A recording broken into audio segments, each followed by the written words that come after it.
Donc le premier outil qu'il faut soigner, c'est son carnet d'adresses. Depuis la nuit des temps, son carnet d'adresses, c'est un élément déterminant. Et aujourd'hui, il faut savoir matériellement bien le gérer. Il faut non seulement bien le construire en développant ses relations avec autrui, mais il faut aussi bien gérer son carnet d'adresses. Et Outlook se trouve être un outil que tout le monde a, ou pratiquement, et qui permet de gérer de façon extraordinaire son carnet d'adresses. Vous mettez des mots-clés sur la description du profil d'une personne, de ses qualités, éventuellement de ses défauts, et quand vous voulez rechercher cette personne longtemps après l'avoir rencontrée, vous ne vous souvenez plus nécessairement de son nom, vous tapez dans le moteur de recherche à Outlook et vous trouvez immédiatement cette personne, vous tapez les mots-clés qui correspondent à ce profil et vous retrouvez immédiatement cette personne.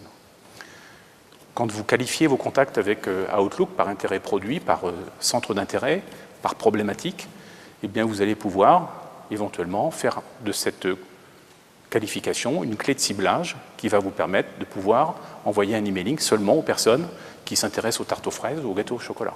Parce que vous avez mis que dans votre fichier contact Outlook, il y a des personnes qui aiment le gâteau au chocolat et d'autres qui aiment les tartes aux fraises.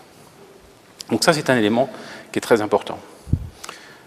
Accessoirement, Outlook vous permet aussi de pouvoir suivre vos affaires, c'est-à-dire de gérer votre temps.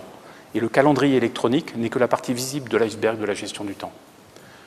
Quand vous allez devoir suivre une proposition faite par mail, quand vous allez devoir rappeler un contact, quand vous allez devoir suivre un projet, une action, eh bien, Outlook vous permet de gérer toute cette complexité et de façon très élémentaire. Alors c'est certain, vous trouverez des outils beaucoup plus sophistiqués pour faire des choses beaucoup plus pointues, notamment la gestion des contacts. Les CRM sont des machines de guerre extrêmement sophistiquées, mais est-ce que le consultant, notamment le consultant indépendant, a la possibilité d'apprendre à se servir d'outils complexes? Non. Le consultant, il a besoin d'être efficace. Et pour être efficace, il ne faut surtout pas tomber dans le piège de la complexité. Commencez par des outils simples, et si jamais l'outil simple ne vous suffit pas, après vous passez la marche supérieure. Mais commencez par des outils simples.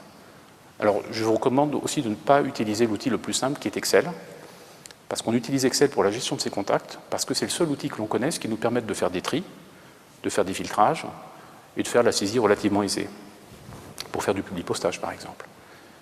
Outlook fait strictement la même chose, sauf qu'en plus il est connecté avec votre calendrier, avec votre base d'email, avec votre base de correspondance, avec vos tâches, et tout ça c'est interconnecté. Et c'est ce qui permet d'être efficace.